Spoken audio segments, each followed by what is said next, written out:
Catherine Morrison stood outside the modest two-bedroom apartment building in the working-class neighborhood where her ex-husband David lived with their 8-year-old daughter Emma, her hand trembling slightly as she raised it to press the doorbell for the first time in 5 years since their divorce had been finalized in proceedings that had been bitter and acrimonious in ways that both of them now regretted but that at the time had seemed like inevitable consequences of fundamental incompatibilities between her driving ambition to build the technology startup that had eventually made her a billionaire and his quieter priorities about work-life balance and present parenting that had created conflicts neither of them had possessed the maturity or communication skills to navigate constructively during years when their marriage had deteriorated from partnership of equals toward resentful coexistence where every conversation became argument about whose values and choices were more important.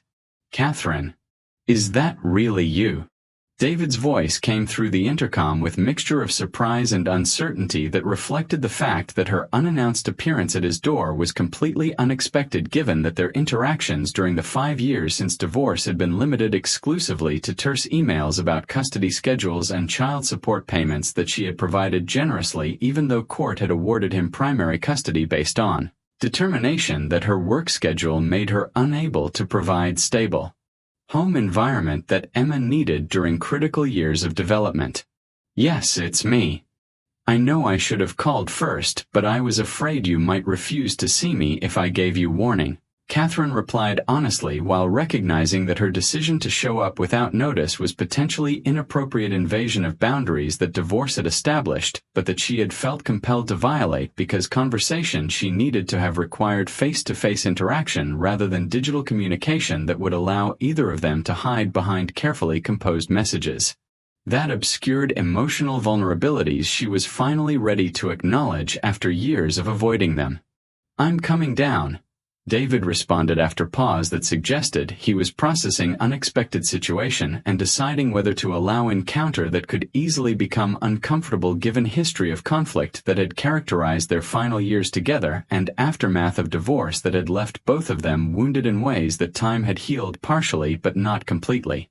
When David opened the building's main door several minutes later, Catherine was struck by how much older he looked compared to mental image she had retained from their last face-to-face interaction 5 years earlier at final court hearing where they had sat on opposite sides of room avoiding eye contact while lawyers negotiated final details of custody arrangement that had given him primary physical custody while she retained equal legal custody and visitation rights that she had utilized far less consistently than schedule permitted due to demands of building company that had consumed her attention and energy in ways that had justified her choices to herself even as she recognized that Emma was paying price for her professional success. You look good, Catherine. Success clearly agrees with you, David said with tone that was neither bitter nor warm but somewhere in neutral middle that suggested he had moved beyond active resentment even if genuine friendliness was still beyond reach of their current relationship status. Thank you. You look well too, though I can see that being primary parent is clearly exhausting in ways I never fully appreciated when we were arguing about division of childcare responsibilities. Catherine acknowledged with admission of failure that she had been unwilling to make during marriage when defending her career priorities had seemed essential to maintaining sense of self-worth that she had tied too closely to professional achievements in ways that had distorted her understanding of what constituted meaningful success beyond accumulation of wealth and recognition in business world. Can we talk? There's something important I need to discuss with you about Emma and about us, or at least about how I've been thinking about mistakes I made during our marriage and after our divorce. She continued while gesturing toward coffee shop across the street where they could have conversation without risk of being overheard by Emma who was presumably inside apartment, and whom Catherine wasn't quite ready to face until she had opportunity to speak with David first about purpose of her visit.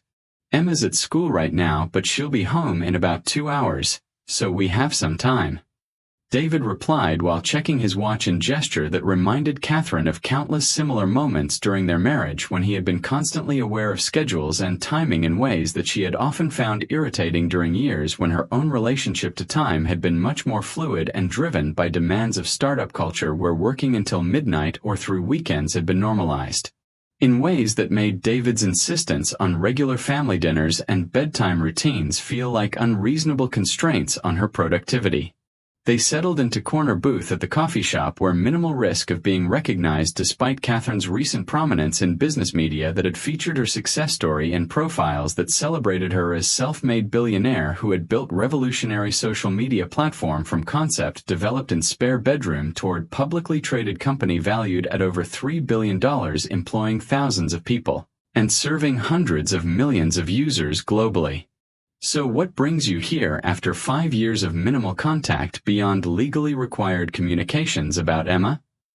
David asked directly once they had both ordered coffee and were seated across from each other in configuration that felt simultaneously familiar from countless similar conversations during their marriage and strange given the distance that had grown between them through years of separation and minimal interaction. "I've been doing a lot of therapy over the past year." Catherine began with admission that would have been impossible for her to make during marriage when she had viewed suggestion that she needed psychological help as insult to her competence and stability. "And one of things my therapist has been helping me work through is recognition that success I've achieved professionally has come at enormous personal cost that I've been unwilling to acknowledge fully until recently when I started experiencing panic attacks and depression that finally forced me to confront reality that having $1 billion in company that everyone admires doesn't actually make me happy when I've sacrificed relationships with people I love most in pursuit of achievements that matter far less than I convinced myself they did during years when I was building the business." Her vulnerability was evident in way her voice wavered slightly as she spoke and in how her hands fidgeted with coffee cup in nervous gesture that David recognized from their years together as sign that she was genuinely distressed rather than performing emotion strategically as she had sometimes done during their marriage when arguments had become tactical rather than authentic expressions of feeling. "I'm sorry you've been struggling, Catherine. That genuinely sounds difficult and I appreciate that you're willing to be honest about it with me." David responded with empathy that surprised her given how much anger he had expressed during divorce proceedings when he had accused her of being emotionally unavailable and of prioritizing work over family in ways that had damaged their daughter and destroyed their marriage. "But I have to ask what specifically prompted this visit now after all this time. Because I assume you're not here just to update me on your mental health status given that we haven't had that kind of relationship for many years." "You're right that there's a specific reason I'm here," Catherine acknowledged while gathering courage to articulate request that had brought her across the city to his neighborhood. "I want to ask if you would consider allowing me to have Emma live with me for the next school year, with you having the visitation schedule that I've had up until now, because I've realized that I've missed almost all of her childhood by being absent parent and I want opportunity to try to repair our relationship before she becomes teenager and window for building closeness closes completely." Her request was delivered with mixture of hope and fear visible in her expression as she waited for David's response to proposal that would reverse custody arrangement that had been in place since their divorce and that would require him to trust that she had genuinely changed in ways that would make her capable of being present and engaged parent rather than repeating patterns that had led to their divorce in first place. "Catherine, that's a huge ask," David responded slowly while processing implications of her request. "Emma has stability here with her school and friends and routines that took years to establish after trauma of our divorce disrupted her life significantly. I'm not saying no automatically, but I need to understand what's changed that makes you think you can be present for her now in ways you weren't capable of before. And frankly, I need some assurance that this isn't just impulse that you'll abandon once novelty wears off and demands of your company pull you back into patterns that made you unavailable previously." His skepticism was reasonable given history, and Catherine recognized that she would need to provide concrete evidence of genuine transformation rather than simply asking him to trust in declarations of changed priorities that could easily prove to be temporary enthusiasm rather than sustainable shift in how she allocated time and attention. "I've stepped back from day-to-day operations of the company," Catherine explained while pulling out documents from her briefcase that she had brought specifically to demonstrate seriousness of her commitment. 3 months ago I resigned as CEO and moved into chairman role that requires only quarterly board meetings and occasional strategic input but no ongoing operational responsibilities. I've hired someone exceptionally capable to run company, and I've made it clear to board and to myself that this transition is permanent rather than temporary leave that I'll abandon at first sign of difficulty. I have written documentation here showing that this change is formalized in my employment contract and that my compensation is no longer tied to hours worked or daily involvement in company operations. She spread the papers across table between them so David could examine evidence of institutional changes that supported her claims about personal transformation. This is, honestly, more than I expected, David admitted as he scanned through documentation that confirmed she had indeed made radical changes to her professional life. But stepping back from work is only part of equation. Emma needs a parent who is emotionally present and engaged with her life, not just physically available while mentally occupied with other priorities. During our marriage, you were often home physically but completely absent mentally because you were thinking about work even during family time. What makes you confident that you've changed in that dimension as well?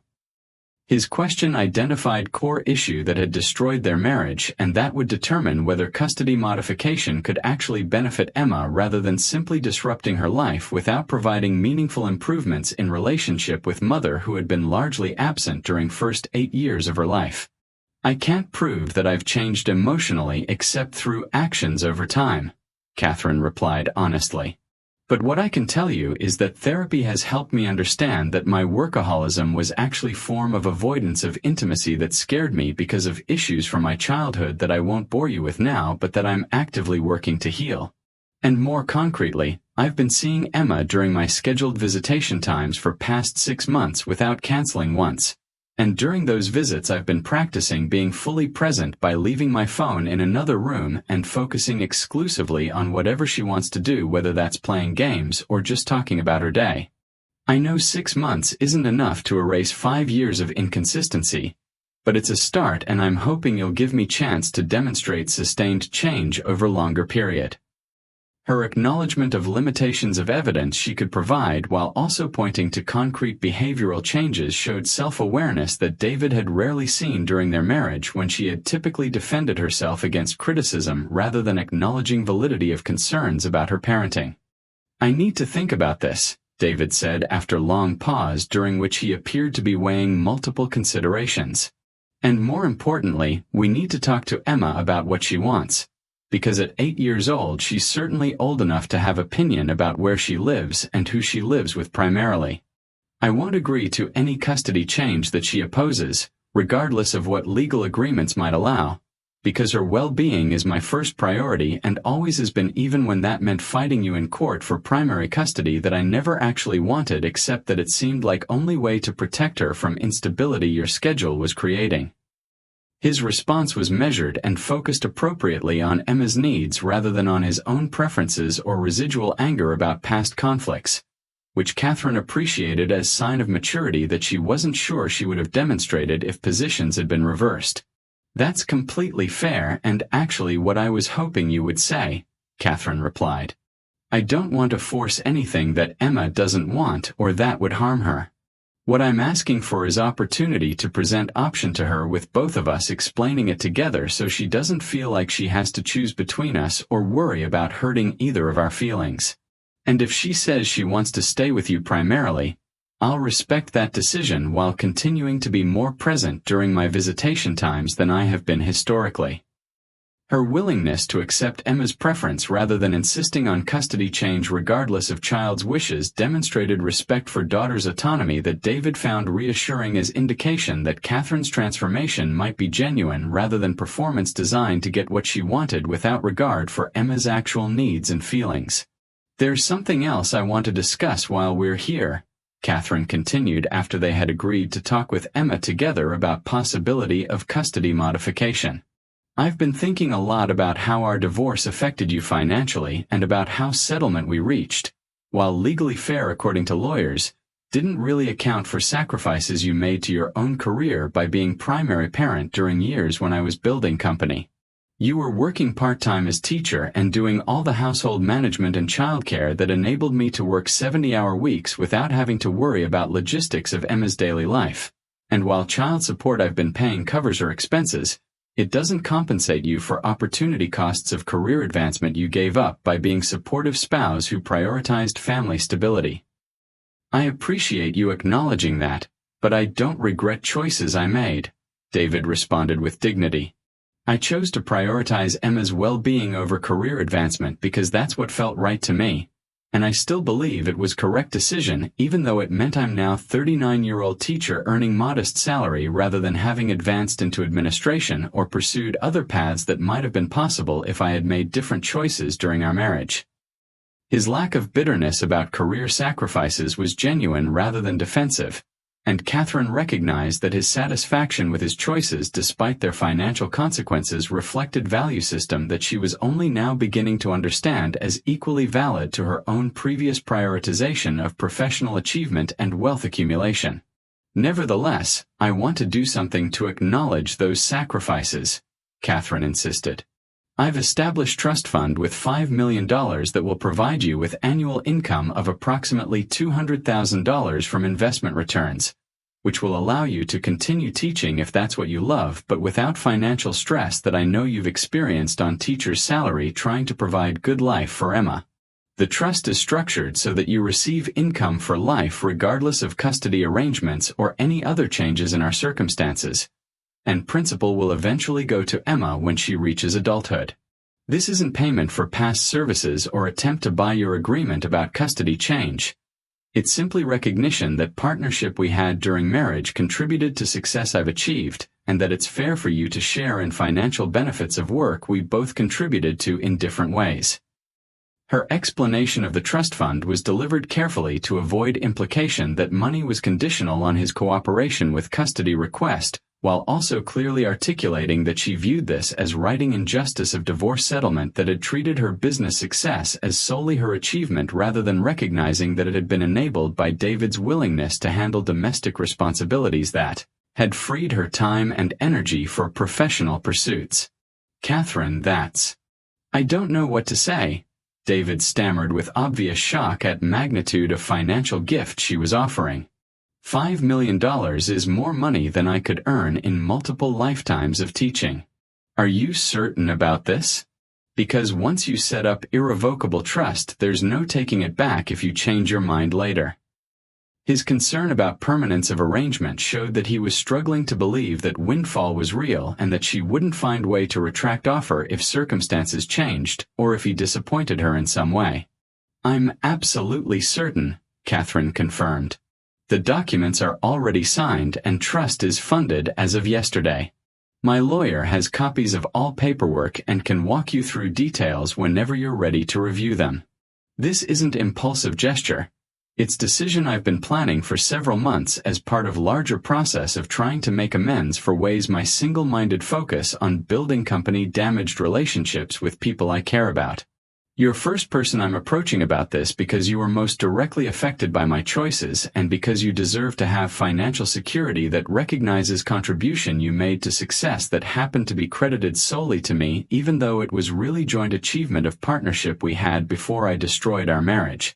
Her willingness to characterize business success as joint achievement was a remarkable shift from attitude during their marriage when she had been defensive about suggestions that David's domestic support had contributed to her professional accomplishments, viewing such claims as diminishment of her individual talents and efforts rather than as reasonable recognition of how unpaid care work enabled paid professional work in ways that market economies systematically undervalued. I need some time to process all of this, David said quietly as he absorbed magnitude of changes Catherine was proposing to their post-divorce relationship and financial circumstances. The money is incredibly generous and I'm grateful, but I'm also somewhat overwhelmed because this visit has completely upended my understanding of where we stood with each other after 5 years of minimal contact and lingering resentment on both sides about how marriage ended and how divorce played out. I'm not sure what it means that you're suddenly appearing with proposals about custody changes and massive financial gifts, and I need space to think about motivations and implications before I respond definitively to either request. His honesty about being overwhelmed was something Catherine appreciated because it indicated he was taking seriously the weight of decisions rather than responding impulsively, either with acceptance born of financial temptation or with rejection born of residual distrust from their conflicted history. "Take all the time you need," Catherine assured him. "The trust fund isn't conditional on quick response or on any particular answer about custody. It's yours regardless because it's right thing to do independent of other considerations.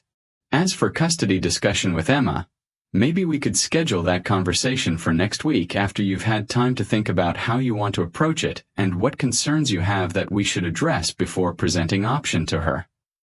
Her willingness to give him time and agency in determining how conversation with Emma would proceed showed respect for his position as primary parent whose judgment about his daughter's needs she was finally ready to defer to rather than fighting for control as she had during their marriage. They talked for another hour about Emma's life and development over the past 5 years, with David sharing stories about school performances, friendship dramas, academic achievements, and personality traits that were emerging as their daughter grew from toddler into young girl with opinions and interests of her own. "She's really remarkable, David.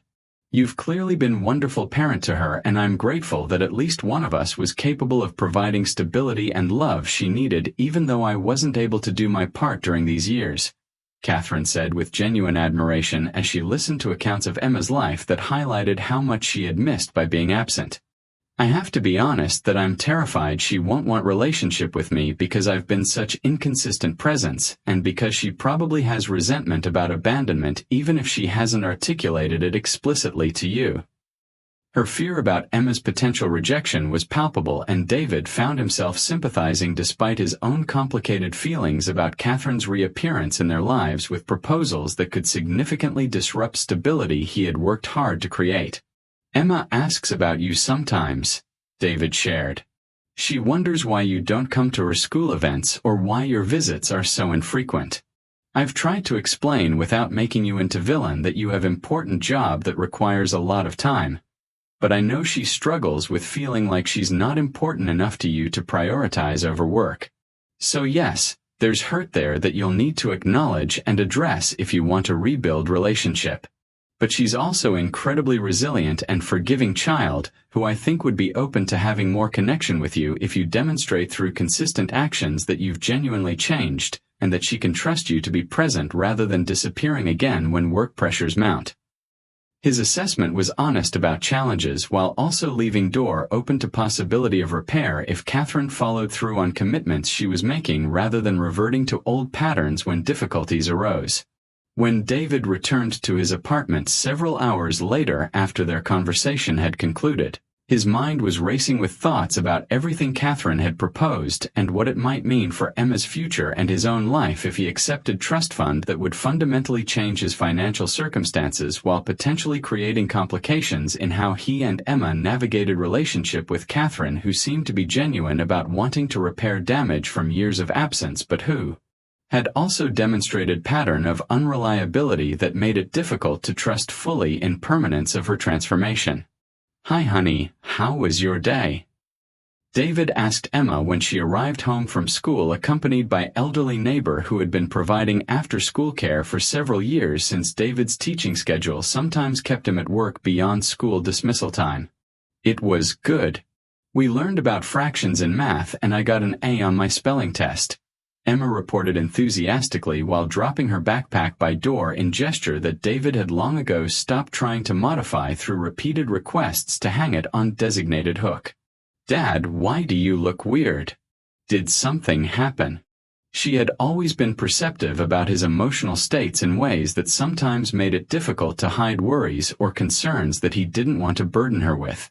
"Something unexpected but potentially positive happened today," David answered carefully while trying to figure out how much to tell her before he and Catherine had agreed on approach for custody conversation. "Your mom came to visit and we had long talk about some things. She wants to see you more often and spend more time with you, and we'll probably all sit down together soon to talk about what that might look like. How would you feel about that?" His question was deliberately open-ended to gauge Emma's reaction before committing to specific proposals about custody changes. "Really? Mom wants to see me more. Emma's face lit up with excitement that was immediately followed by more cautious expression that suggested competing emotions about Mother, who had been inconsistent presence throughout her childhood. Would she actually come to my school play next month?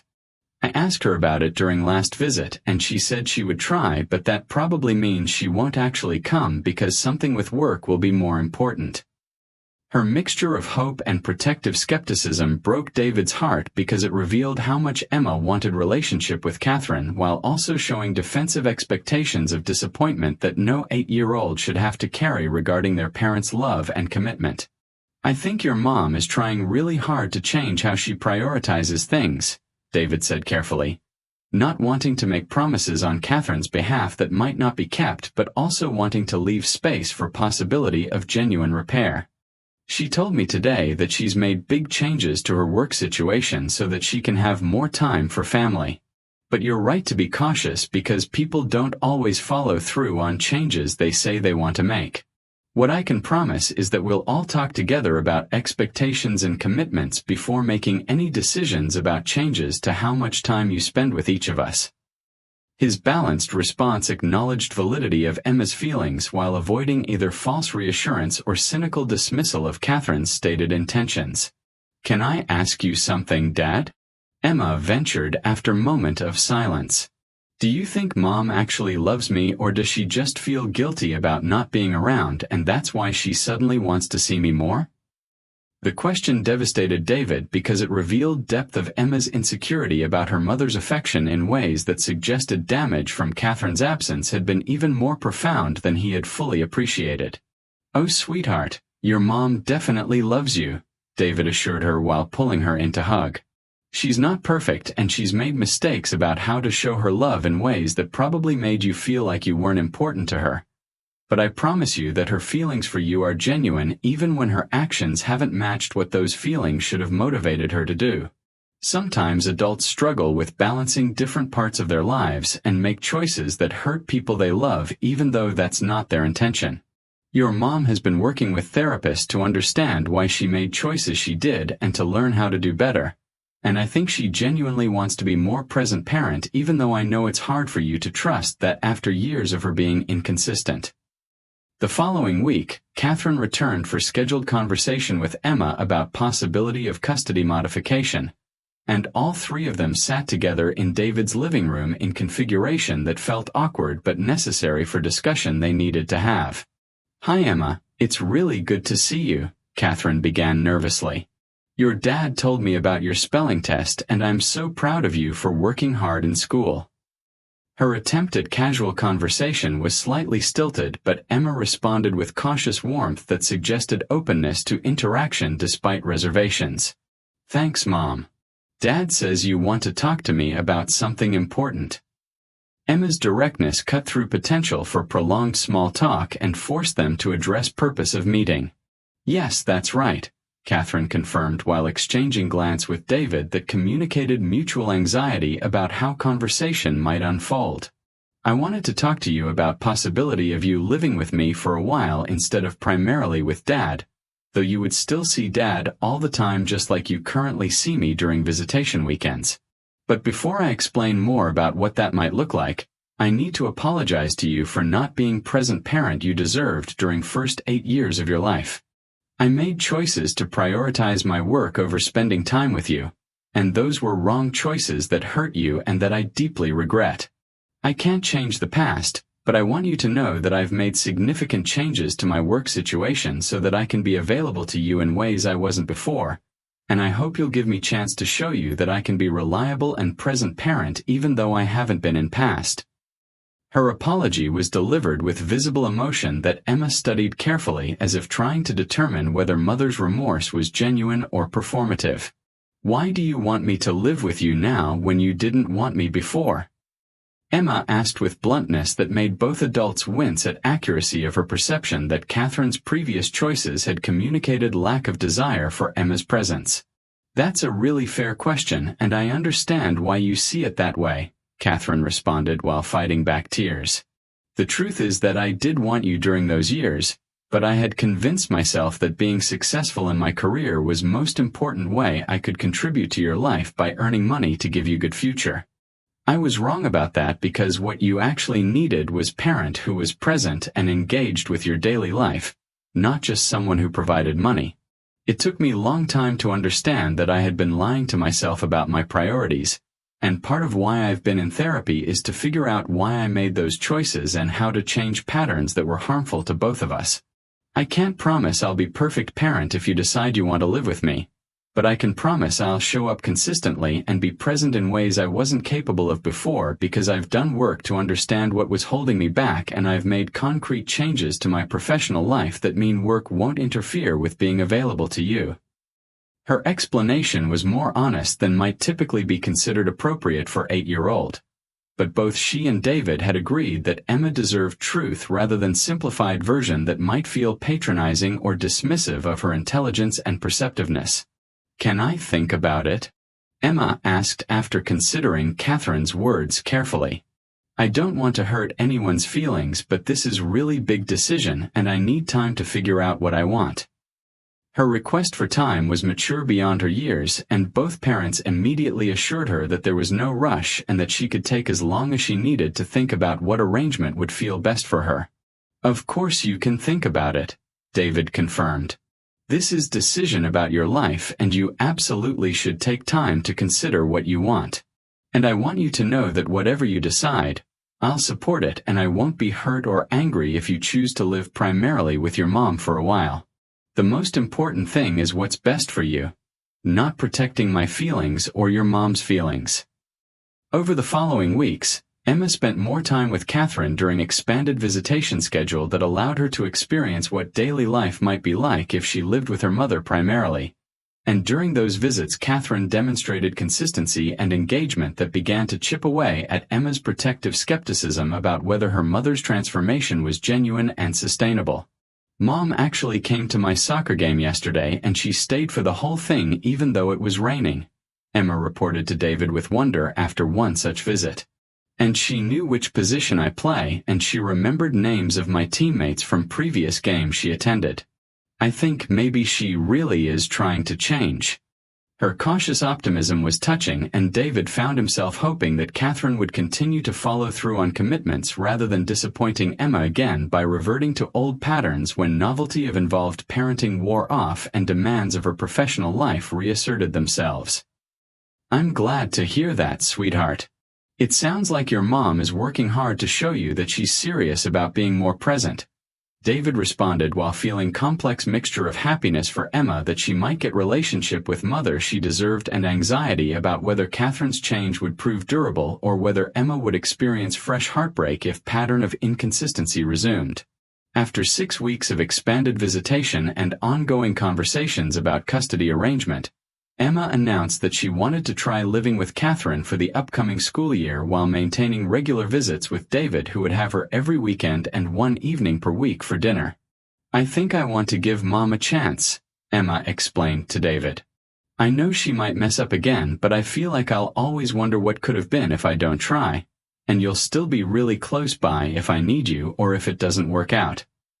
Her reasoning showed remarkable emotional maturity, and David felt simultaneous pride in her capacity for forgiveness and fear about potential for her to be hurt if Catherine failed to maintain changes she had implemented. The transition to new custody arrangement happened at beginning of summer rather than waiting for school year so that Emma would have time to adjust to living with Catherine before academic demands of new grade added additional stress. And during those first months all three of them navigated learning curve of new configuration of their family relationships. "How are things going with Emma?" David asked Catherine during one of their now regular check-in conversations that had become part of their co-parenting routine. "Honestly, it's harder than I expected," Catherine admitted with characteristic honesty that had become more common as she worked to repair trust between them. "Not because Emma is difficult, but because being present parent requires so much emotional energy and attention in ways I didn't fully appreciate when I was absent. I'm exhausted by 9 o'clock every evening after helping with homework and making dinner and managing bedtime routine. And I have new respect for what you were doing all those years while I was at office. But I'm also happier than I've been in a long time because relationship with Emma is deepening in ways that matter more than any professional achievement I've accomplished. Last night she told me about fight she had with friend at school and asked my advice about how to handle it. And I realized that was first time she had trusted me enough to bring me problems she was struggling with rather than keeping me at arm's length emotionally. It was small moment, but it felt like huge breakthrough. Her vulnerability about challenges combined with appreciation for rewards of engaged parenting suggested that her transformation was indeed sustainable rather than temporary enthusiasm that would fade when difficulties mounted. The trust fund that Catherine had established for David began generating quarterly income payments that transformed his financial circumstances in ways that allowed him to reduce teaching load to part-time while spending remaining hours writing middle-grade novel he had always dreamed of creating but had never had time or financial security to pursue. "I never thought I'd have luxury of spending my days writing," David told Catherine during one of their conversations. "This gift you gave me has changed my life in ways that go far beyond just financial security. It's given me freedom to pursue work that feeds my soul rather than just paying bills. I'm grateful every day for your generosity even though I'm still sometimes overwhelmed by magnitude of it." His appreciation was genuine and Catherine felt satisfaction in knowing that her amends had created real improvements in life of person she had taken for granted during their marriage. "I'm glad the trust is being useful," Catherine responded warmly. "You deserved recognition for sacrifices you made long before I got around to providing it, and I'm happy that it's enabling you to pursue your writing. Emma told me you've been reading chapters to her at night and that she's giving you feedback on character development. It sounds like wonderful bonding experience for both of you." The ease of their current relationship was remarkable contrast to hostility that had characterized their divorce proceedings, and both of them sometimes marveled at how much had shifted in relatively short period through combination of therapy, genuine remorse, concrete amends, and mutual commitment to prioritizing Emma's well-being over residual resentments from painful ending of their marriage. As months turned into years and new custody arrangement proved successful in deepening relationship between Catherine and Emma while maintaining strong bond between Emma and David, all three of them settled into rhythm of co-parenting that felt functional and even enjoyable in ways that seemed miraculous given how damaged their relationships had been just few years earlier. "Mom, can I ask you something?" Emma inquired one evening when she was 11 years old and becoming more interested in understanding adult complexities that had shaped her childhood. "Why did you and Dad get divorced? I know you said you were working too much, but was there more to it than that?" Her question was inevitable and Catherine had been preparing for years to answer it honestly when Emma was old enough to understand nuanced truth rather than simplified version. "The basic answer is that your dad and I wanted different things from life and we didn't know how to compromise or communicate about those differences in healthy ways," Catherine explained carefully. "I was obsessed with building my company because I had tied my sense of self-worth to professional achievement in ways that made me unable to prioritize relationships even though intellectually I knew family was important. Your dad wanted partner who was present and engaged with family life, and he needed more emotional connection than I was capable of providing when I was so consumed with work. Neither of us was entirely wrong in what we wanted, but we were incompatible in ways that became increasingly painful for both of us. The divorce was best option given who we were at that time, even though it hurt all of us and especially you.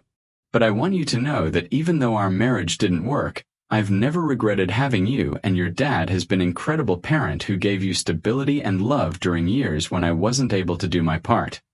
I wish I had made different choices earlier, but I'm grateful that we've been able to repair relationships over past few years and that we've figured out how to be effective co-parents even though we're not married anymore.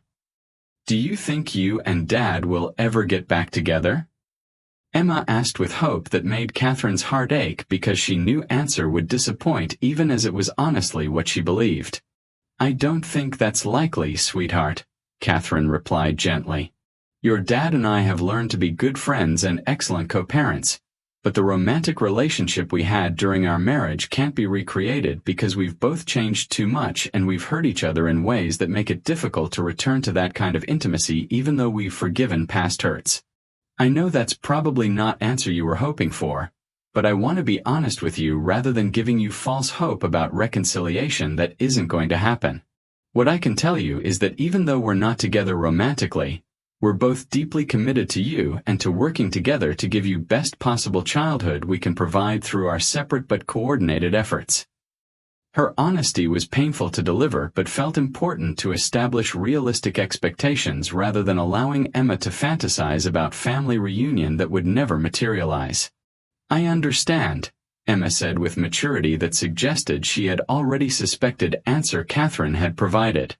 I think I'm actually okay with how things are now.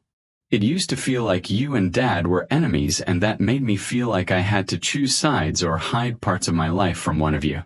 But now it feels like we're actually family even though we live in two houses, and that's better than being in one house where everyone is fighting all the time like it was right before divorce.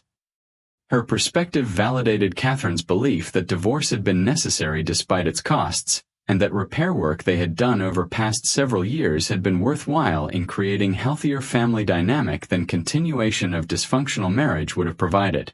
Years later, when Emma was preparing to leave for university, all three of them gathered for dinner to celebrate her achievement and reflect on journey they had traveled together from wreckage of bitter divorce toward functional co-parenting relationship that had enabled Emma to thrive despite early disruptions to her family stability. I want to thank both of you for working so hard to figure out how to be good parents even though you couldn't stay married to each other, Emma said during toasts before meal. I know it wasn't easy and that you had to overcome a lot of anger and hurt to get to a place where you could cooperate effectively. A lot of my friends have divorced parents who still fight constantly and use their kids as weapons against each other.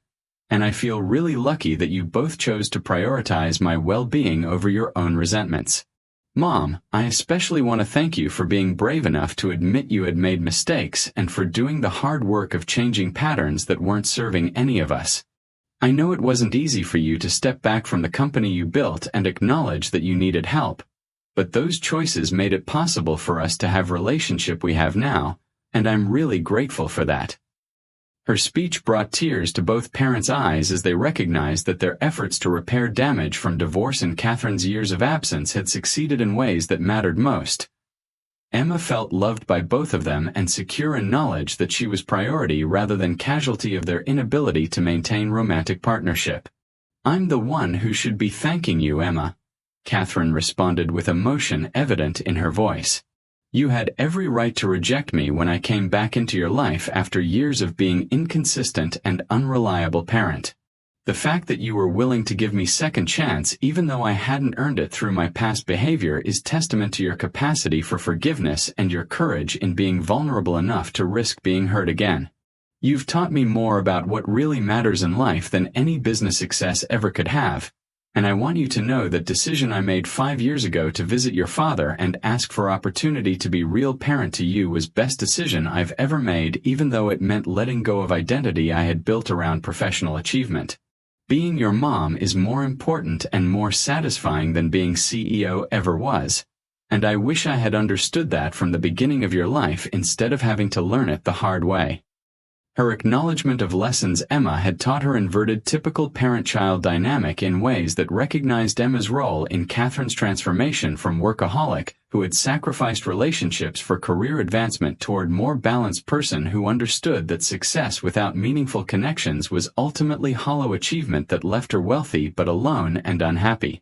And I want to thank you too, Dad, Emma continued while turning toward David. You could have been bitter and angry about Mom being absent, and you could have said negative things about her that would have poisoned my relationship with her permanently. But you never did that even when you had every right to be resentful about shouldering all the parenting responsibilities while she was building her company. You always spoke about her with respect and you encouraged me to maintain relationship with her even when she was being inconsistent about visits. That generosity made it possible for us to repair our family even after divorce had broken it. And I hope I can be as gracious as you've been when I face difficult situations with people who have hurt me. Her recognition of David's restraint and generosity highlighted a dimension of their post-divorce relationship that had been crucial to enabling repair work but that often went unacknowledged in narratives about co-parenting after contentious divorces. "That means a lot to hear, sweetheart," David replied while wiping away tears. "I won't pretend that it was always easy to be fair to your mom when I was angry about her choices. But I tried hard not to let my hurt feelings about our marriage damage your relationship with her because I knew that no matter what had happened between us, you deserve to have both your parents in your life.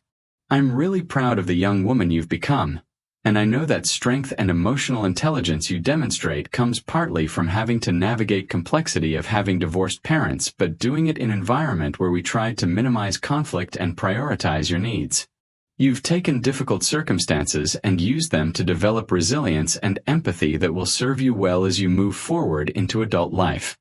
The evening continued with reminiscences about Emma's childhood, including both difficult memories from period around divorce when she had been only 3 years old and didn't fully understand why family was fragmenting, and happier memories from recent years when Catherine's return to active parenting had created new traditions and experiences that complemented rather than replaced bonds she had with David. "Do you remember that camping trip we took 2 years ago where Mom had never been camping before and didn't know how to set up tent?" Emma laughed while recalling Catherine's comical struggles with outdoor equipment she had never needed to use during her previous life of luxury hotels and business travel. "I thought the tent was going to collapse on all of us and Dad had to drive up the next day to rescue us because we couldn't figure out the camp stove. But Mom was such good sport about being completely out of her element, and we laughed so hard about the whole disaster that it became one of my favorite memories even though objectively it was kind of miserable experience." Her ability to find humor and meaning in Catherine's failures at practical parenting tasks reflected security in relationship that allowed imperfection to be endearing rather than threatening. "That camping trip was definitely a humbling experience for me," Catherine acknowledged with self-deprecating laugh. "I had successfully managed teams of hundreds of people and negotiated complex business deals, but I couldn't figure out how to light camp stove or keep rain out of tent. It was a good reminder that competence in one domain doesn't translate automatically to other areas of life and that being willing to look foolish and ask for help is actually strength rather than weakness. Plus it gave me appreciation for all the practical skills David has that I had always taken for granted during our marriage when he handled all the logistics of family life while I focused exclusively on work." "What are your plans after Emma leaves for university?" David asked Catherine during quieter moment later in evening after Emma had gone upstairs to finish packing. "Will you go back to being more involved with company now that primary parenting responsibilities are ending? Or have you found other ways to spend your time that feel more meaningful than business operations?" His question was genuinely curious rather than judgmental, reflecting interest in her well-being that had developed over years of rebuilt friendship.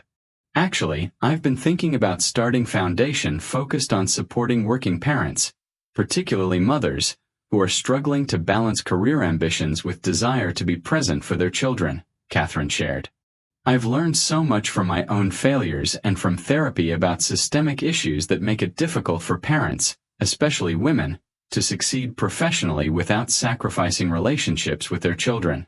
I want to use my resources and platform to advocate for better parental leave policies, flexible work arrangements, affordable childcare, and cultural shifts in how we think about successful careers and successful parenting as compatible rather than mutually exclusive goals. I know I can't fix all the structural problems that make parenting and working so difficult, but I want to try to make it easier for next generation of parents to avoid mistakes I made by creating environments that support integration of work and family rather than forcing impossible choices between them." Her vision for foundation showed that she had indeed fundamentally rethought her priorities and wanted to channel her wealth and influence toward addressing issues she now understood intimately through painful personal experience. "That sounds like incredibly important work," David affirmed. "I think a lot of parents would benefit from advocacy and support you're describing, and your personal story of what you learned by prioritizing work over family and then making difficult changes to rebalance would give foundation credibility that purely academic or policy-focused organization might lack." Have you thought about involving Emma in foundation work at some point? I think she would bring valuable perspective as someone who lived through consequences of work-family imbalance and who has strong opinions about what children need from their parents based on her own experiences. His suggestion that Emma might contribute to foundation work reflected his awareness that their daughter had developed insights about family dynamics and child development that came from navigating complexity of their particular family situation. I love that idea, Catherine responded enthusiastically. Emma has already indicated that she's interested in studying psychology with possible focus on child development, so involvement with foundation could give her practical experience that complements her academic studies while also allowing us to continue working together on something meaningful after she's no longer living with me full-time. I'll definitely talk to her about that possibility once she's settled at university and has better sense of her schedule and interests. The prospect of continuing collaborative relationship with Emma through foundation work provided continuity that would ease transition as Emma moved into independent adult life while maintaining connection through shared purpose rather than just obligatory family visits. As evening drew to close and they prepared to go their separate ways, Catherine asked David if she could speak with him privately for a moment. "There's something I've wanted to say to you for a while but haven't found right moment," she began once they were alone. "I want you to know that I consider you one of my closest friends now, which is remarkable given how much animosity there was between us during divorce and for years afterward. The fact that we were able to move from being adversaries to being effective co-parents to being genuine friends who care about each other's well-being is something I treasure beyond the relationship we've rebuilt with Emma. You've shown me what real forgiveness looks like through your willingness to let go of resentment you had every right to maintain, and you've demonstrated that it's possible to rebuild trust even after it's been severely damaged if both people are willing to do hard work of honest communication and making amends for past harms. I just wanted you to know how much I value our friendship and how grateful I am that you gave me chance to prove I could change." Her vulnerability was evident as she spoke, and David was moved by sincerity of her expression. "I value our friendship too, Catherine," he replied warmly. "And I want you to know that I forgave you long before you came to visit 5 years ago asking for custody change and offering trust fund. I had done my own therapy work to let go of anger about divorce because I realized that holding on to resentment was hurting me more than it was affecting you, and that Emma deserved to have parents who could interact civilly even if we couldn't be close friends. But what's happened since your visit has exceeded anything I imagined was possible in terms of repairing relationship. I thought best-case scenario was that we would be cordial co-parents who could attend Emma's events without creating tension. Instead, we've become people who genuinely enjoy each other's company and who can talk openly about difficult topics without defensiveness or blame. That transformation has been a gift for me as well as for Emma, and I'm grateful for courage you showed in reaching out and admitting you wanted to change rather than just continuing pattern of distance and minimal contact that would have been much easier than doing hard work of repair." They stood in comfortable silence for a moment, both reflecting on journey they had traveled from bitterness toward mutual respect and affection that characterized their current relationship. "Do you ever wonder what our lives would have been like if I had been able to be better partner during our marriage?" Catherine asked quietly. "Do you think we could have made it work if I had understood then what I understand now about priorities and balance?" Her question was wistful rather than regretful, more about curiosity than about desire to change past that couldn't be altered. "I think we were both too young and immature to navigate the challenges our different temperaments and goals created," David replied thoughtfully.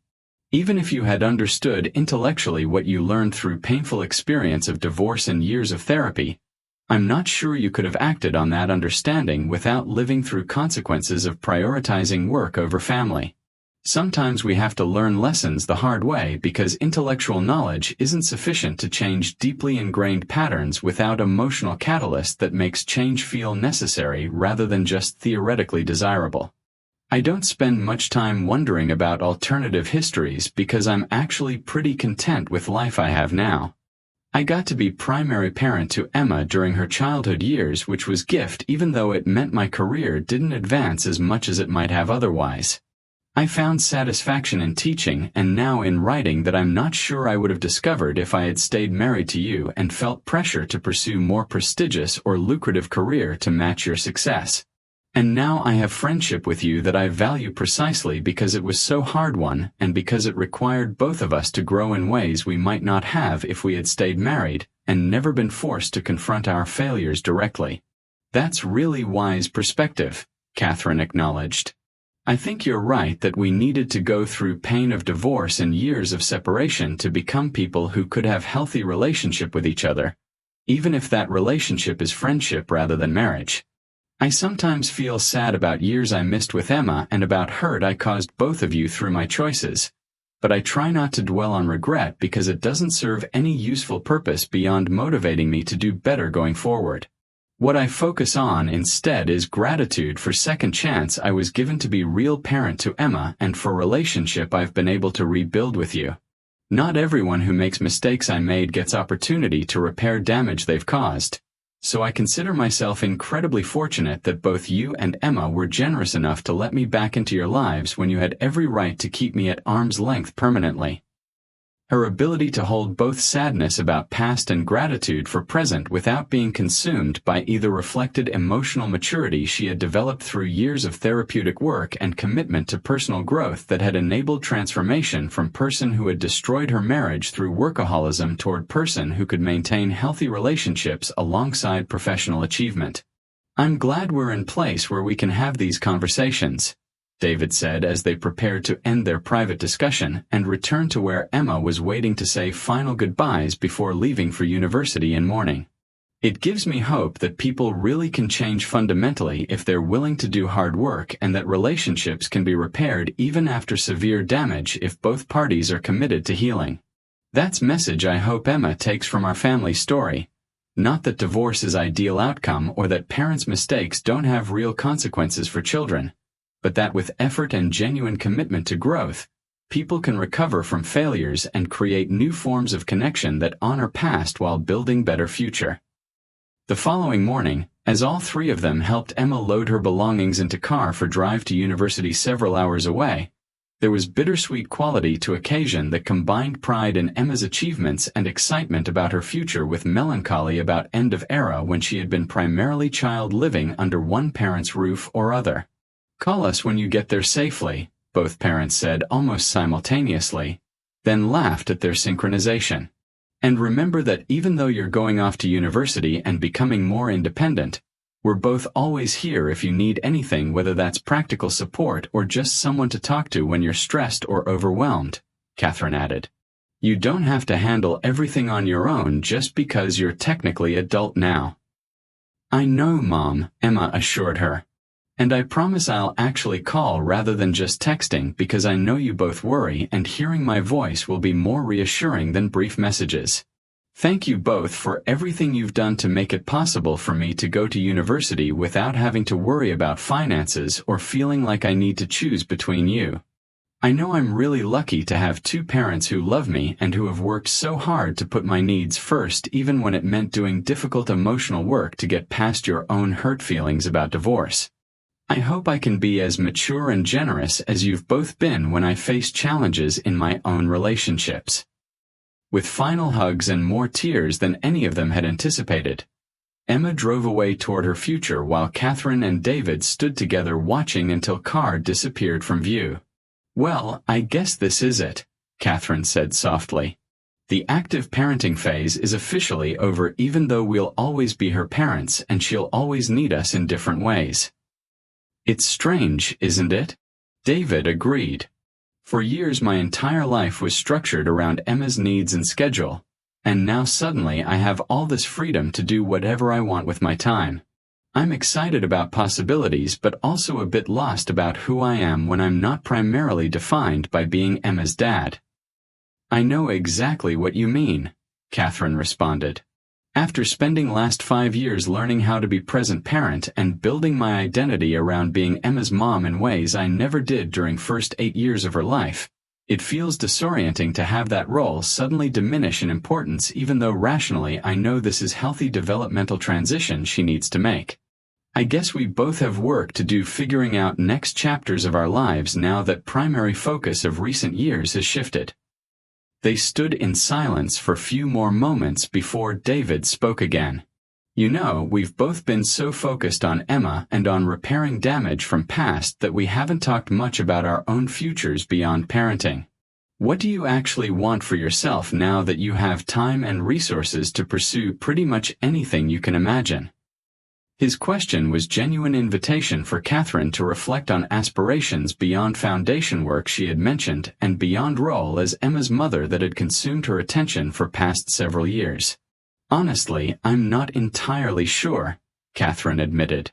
"For so long my identity was wrapped up in being successful CEO, and then for past 5 years it's been about being good mother and proving I could change.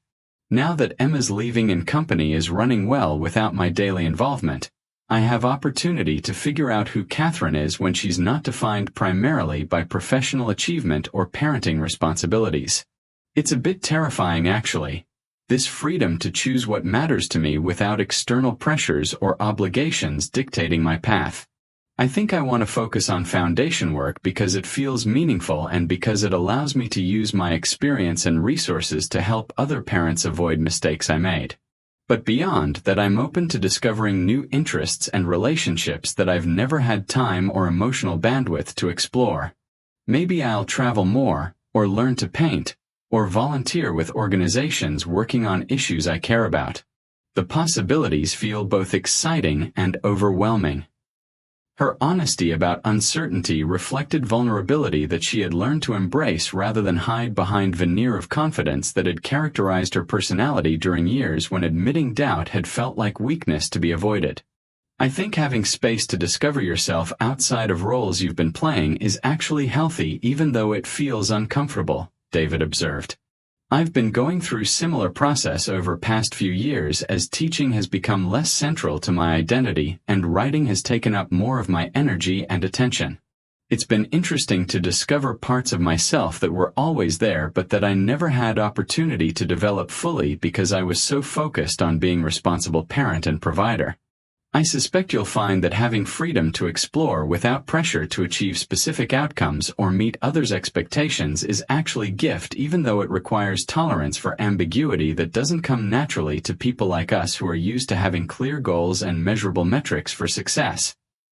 His insight came from his own experience navigating transition from primary caregiver toward man with more diverse identity that included but wasn't limited to fatherhood. And Catherine appreciated his ability to articulate what she was feeling without judgment or advice-giving that would have felt patronizing. "Thank you for understanding," Catherine said gratefully. "And thank you for being such an important part of my journey over past 5 years. I know I've said this before, but I want you to know that I couldn't have become person I am now without your willingness to give me second chance and to believe that I could change even when past behavior gave you plenty of reasons to doubt. Your friendship has been as valuable to me as re-established relationship with Emma, and I hope we'll continue to be in each other's lives even now that we don't have active co-parenting responsibilities keeping us connected on regular basis." Her expression of desire to maintain friendship independent of parenting obligations touched David because it confirmed that relationship they had rebuilt had value beyond its instrumental function in facilitating Emma's well-being. "I'd like that very much," David assured her. "How about we plan to have dinner together once a month just to stay connected and continue conversations we've been having about our lives and aspirations? I value your perspective and I've come to genuinely enjoy your company, so I don't want our relationship to fade away just because Emma doesn't need us to coordinate about her schedule anymore." His proposal for ongoing friendship was immediately accepted by Catherine, who recognized that David had become person she trusted and respected in ways that went beyond their shared history as Emma's parents to include appreciation for who he was as individual with his own interests and insights that enriched her understanding of world. As they prepared to go their separate ways after Emma's departure, both of them felt sense of completion about one chapter of their lives combined with anticipation about new possibilities that lay ahead now that they had successfully navigated journey from bitter divorce through painful repair work toward genuine friendship built on foundation of mutual respect, hard-won forgiveness, and shared commitment to having grown into better versions of themselves through challenges they had faced and overcome together.